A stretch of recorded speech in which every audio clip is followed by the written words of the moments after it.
আজকে আমি মাঠে গিয়ে পাট ছাড়িয়েছি। রাধে রাধে, তোমাদের সবাইকে আমার চ্যানেলে ওয়েলকাম।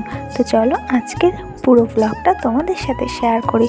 তো দেখতেই পাচ্ছ আমি আর মা দুজনে মিলে চলে গিয়েছিলাম মাঠে। তো যাওয়ার সময় আমরা ছোট্ট একটা নদী পার হচ্ছিলাম। না নদী না, এটা হচ্ছে আমাদের বাড়ির সামনে একটা বাড়িতে জল জমে গেছিলো, সেই বাড়িটাই পার হচ্ছিলাম।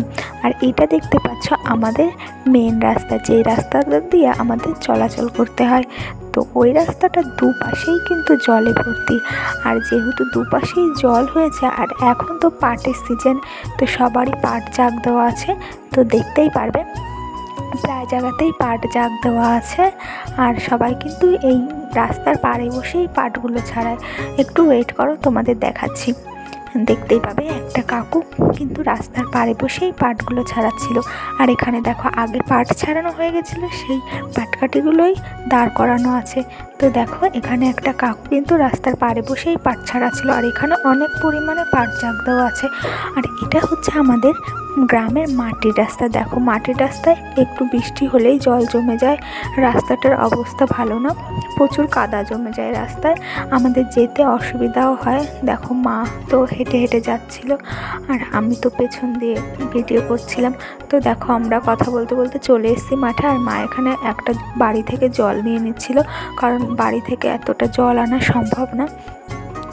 তো এখন দেখো মাঠে চলে এসেছি। আর মাঠে কিন্তু এখনও জল শুকায়নি, মাঠে কিন্তু জল পুরো ভর্তি আছে। আর এই জলেই কিন্তু আমাদের পাটটা জাগ দেওয়া হয়েছিল। এখন পাট জাগ হয়ে গেছে। আর এখন আমরা এসেছি পাট ছাড়াচ্ছিল যে মনীষগুলো, সেই মনীষদের ভাত দিতে। তো দেখো এখানে একটা দাদু কিন্তু পাট ছাড়াচ্ছে। আমি তো বুঝতেই পারতাম না পাট কী করে ছাড়ায়। তো আজকে আমি ভালো করে দেখে নিলাম পাট কী করে ছাড়ায়।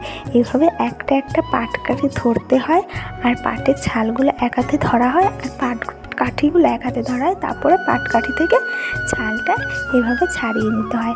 আজকে আমি ভালো করে লক্ষ্য করে দেখলাম কী করে পাটগুলো ছাড়ায়। তারপরে যখন এক গোছা মতো হয়ে যায় তখন ওগুলোকে এভাবে টেনে টেনে বের করে নিতে হয়, মানে আগার পাটগুলো এভাবে টেনে টেনে বের করে নিতে হয়।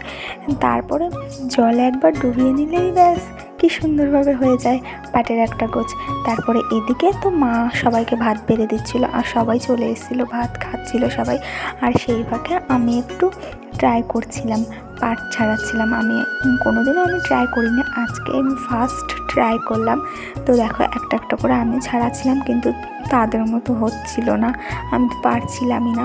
তারপরে যাই হোক কটা করেছিলাম সে কটা নিয়েই আমার অবস্থা পুরো খারাপ হয়ে গেছিলো। তো আমি এই কটা ছাড়িয়েছি, মানে মনে হয় 5-6টা পাটকাঠি হবে, 5-6টা পাটকাঠি আমি ছাড়িয়েছিলাম।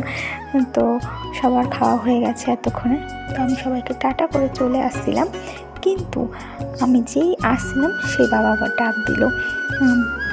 দেখো কি বলছে বাবা।